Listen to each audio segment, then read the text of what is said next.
लोग कहते हैं ना ये लीला वो लीला, वो तो सुने हुए हैं, पता नहीं किस दिन बैठकर कौन सी लीला। आपके मन की स्थिति सब एक जैसी तो नहीं है सब दिन, किसी दिन अलग है, किसी दिन अलग है, किसी दिन अलग है। यही बात किसी दिन तुम्हारे मन के भीतर में समाहित हो जाएगी। करत करत अभ्यास जड़मति होत सुजान, रसरी आवत रो। कहते इतनी कथा की क्या जरूरत है, यही जरूरत है। किस दिन बात आ जाएगी समझ में, कुछ कहा नहीं जा सकता। मिर्ची लगा के रोने वाले साधु और एक दिन वास्तव में अश्रुजल बाहर आ गए और उनका जीवन बन गया। तो ये तो मुझे ऐसा लगता है ड्रामा करना भी ठीक है, धर्म के लिए ड्रामा करना भी ठीक है महाराज। बाकी चीज़ों के लिए ड्रामा करने से अच्छा है यहाँ बैठ बैठ के ड्रामा करते करते किसी दिन ठाकुर जी ने ऐसी तिरछी निगाह से देख ली कि बहुत दिन आते ड्रामा कर रहा है, अब इसको ओरिजिनल में बना ही दे रहा हूँ। जिस दिन श्याम सुंदर की कृपा हो गई, किशोरी जी की कृपा हो गई, तो बात बन जाएगी। लेकिन पांडाल में आएंगे, क्लास में आएंगे, बैठेंगे तब तो बात बनेगी, कहाँ ढूंढेंगे। आपने ही सुना है कार्तिक में दीप दान का, ठाकुर जी दीपक निकाल निकाल के रख देते। भैया ने पूछा क्या कर रहे हो? बोला वो दीपक। बोला तो वो दीपक तो बीच में भी बह रही है। बोला भैया जो हमारे चरणों तक आ जा रही है उसको तो हम निकाल दे रहे हैं, जो दूर से बहेगी उसकी गारंटी हमारी नहीं है। तो जो उनके चरणों के करीब से होकर बहेंगी, और ठाकुर जी का चरण यही है। द्वादश स्कंद ठाकुर जी के वाम चरण भी हैं, ठाकुर जी के दाहिने चरण भी हैं।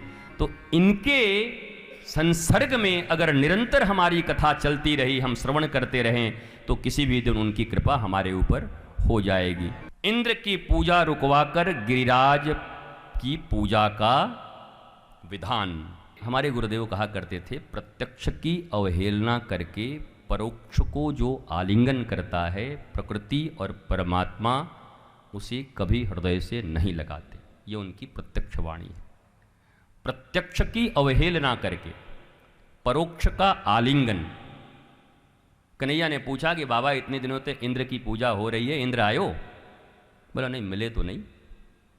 बोला हम आपको एक ऐसा देवता दिखाएं जो आपको मिलेंगे और खाएंगे भी। बोला हाँ ऐसो मिल जाए तो बहुत बढ़िया बात है। बोला यहीं पर है, जो हमारी गैयाओं को जल देते हैं, जो हमें छाया देते हैं, जिनके सानिध्य में हम जी रहे हैं, जो हमारा वर्धन कर रहे हैं, ऐसे गिरिराज जी की पूजा हम क्यों नहीं करते? इंद्र का पूजा रोका नहीं है, क्योंकि भगवान अपने ही बनाए विधान को क्यों समाप्त करेंगे? इंद्र देवताओं के राजा हैं। कल मैंने शास्त्र के ऊपर आपको इतनी अच्छी चर्चा बताई कि शास्त्र न किसी के अवगुण को छुपाते हैं न गुण को छिपाते हैं। दुर्योधन का गुण भी लिखा हुआ है महाभारत में, धृतराष्ट्र का भी गुण लिखा हुआ है, युधिष्ठिर ने जुआ खेला ये अवगुण भी लिखा हुआ है, और दो दो बार खेला। एक बार मना कर दिया, क्षमा कर दिया, सब नहीं बोलते दाल भात हो गया, दूध भात कर दिया था धृतराष्ट्र ने, फिर दोबारा खेलने गए थे, तब इतना झंझट हुआ था। B.R. चोपड़ा का महाभारत नहीं, महाभारत ग्रंथ पढ़ो तब पता चलेगा। एक बार तो खत्म कर दिया दूध भात, चलो जो हुआ खत्म कर दो, और दूसरा दिन आप फिर बुला लिया, युधिष्ठिर फिर चले गए। धर्मराज, निंदा नहीं कर रहे हम, शास्त्र व्यक्ति और व्यक्तित्व की स्थापना नहीं करता, शास्त्र सदा सत्य और धर्म की स्थापना करता है। जो है भाई बायोग्राफी है, वो चाहते तो लिखवा देते व्यास जी से बोल करके कि भाई ये वाला मत लिखना, ठाकुर जी कह रहे थे ये मत लिखना, केवल दुर्योधन की बुराई लिखो, एक भी अच्छाई उसकी नहीं आनी चाहिए। सैकड़ों अच्छाइयां लिखी हुई है उसमें महाभारत में। कर्ण की अच्छाई दानवीर है, भीष्म पितामह तो द्वादश भागवतों में है ही। कहने का अर्थ यह है, इंद्र की पूजा का विरोध नहीं किया है, प्रकृति की पूजा की तरफ लोगों को प्रवृत्त किया है कि प्रकृति हमारे सामने है, पहाड़, नदियां, जल देने वाली, हम कृषक लोग हैं, गोपालक लोग हैं, जरा देखो कि ये गिरिराज जी न होते तो हमारी जिंदगी कैसी होती। चलो इस बार इनकी पूजा करते हैं। और सारे ग्वाल बाल, ठाकुर जी तो छोटे हैं वयस में, लेकिन सबने स्वीकार किया कि चलो कन्हैया के देवता की पूजा करते हैं।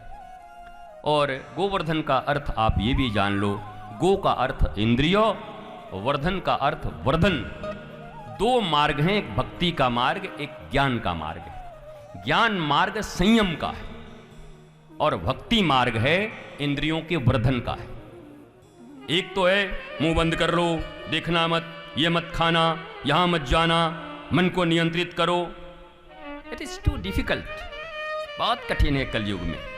हर जगह पता नहीं क्या दिखता है, क्या मिलता है, आपको दिन भर उन्हीं के साथ रहना पड़ता है। बोला फिर एक मार्ग और है क्या?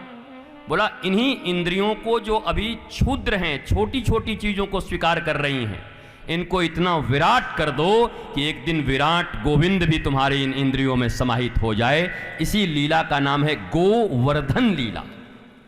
गो मीन्स इंद्रियो, वर्धन। अभी क्षुद्रता है, हम दो हमारे दो, बहुत संकुचित संकीर्णता। हमारे गुरुदेव सदा कहा करते संकीर्णता ही है पाप और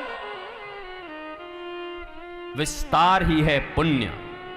विस्तार विष्णु, अणु अणु में जो व्याप्त हैं विष्णु, विष्णु का अर्थ व्यापक। व्यापकता ही ईश्वर, व्यापकता ही धर्म, व्यापकता ही आध्यात्म, संकीर्णता ही है पाप। वो चाहे जिस तरीके का हो संकीर्णता, इंद्रियों का हो, समझ का हो, आपके परिवार का हो, हम दो हमारे दो का हो, ये चचेरे हैं, ये मेरे हैं, ये अपना है, ये पराया है, ये सब संकीर्णताएं हैं और ये सब पाप की श्रेणी में आती हैं। गोवर्धन का अर्थ है जब आपकी इंद्रियां इतनी विकसित हो जाती हैं, इतनी विराट हो जाती हैं, जब इन इंद्रियों को ठाकुर की सेवा में न्यस्त कर देते हैं। अब यही हाथ ठाकुर जी का भोग बनाएगा, अब इन्हीं आंखों से ठाकुर जी का दर्शन होगा। ये पांव जो मंदिरालय जाया करते थे अब देवालय जाया करेंगे। यही हमारे जो मन है पता नहीं कहां कहां भटका करता था, अब मनमोहन के पास लगाए रखेंगे। इस चित्त को पता नहीं वित्त ने हरण कर लिया था, अब पुनः इस चित्त को सच्चिदानंद के चरणों में समर्पित कर देंगे। जो 10 ज्ञानेंद्रियां, 5 ज्ञानेंद्रियां, 5 कर्मेंद्रियां, इनका वर्धन हो जाए, इनमें विराटता आ जाए, इनमें विशालता आ जाए। दैट मीन्स समझ आ जाए, प्रबोध आ जाए, तुम प्रबुद्ध हो जाओ, अबोध से प्रबोध तुम में आ जाए। अभी अबुद्ध हैं, प्रबुद्ध हो जाएं। यही है गोवर्धन लीला।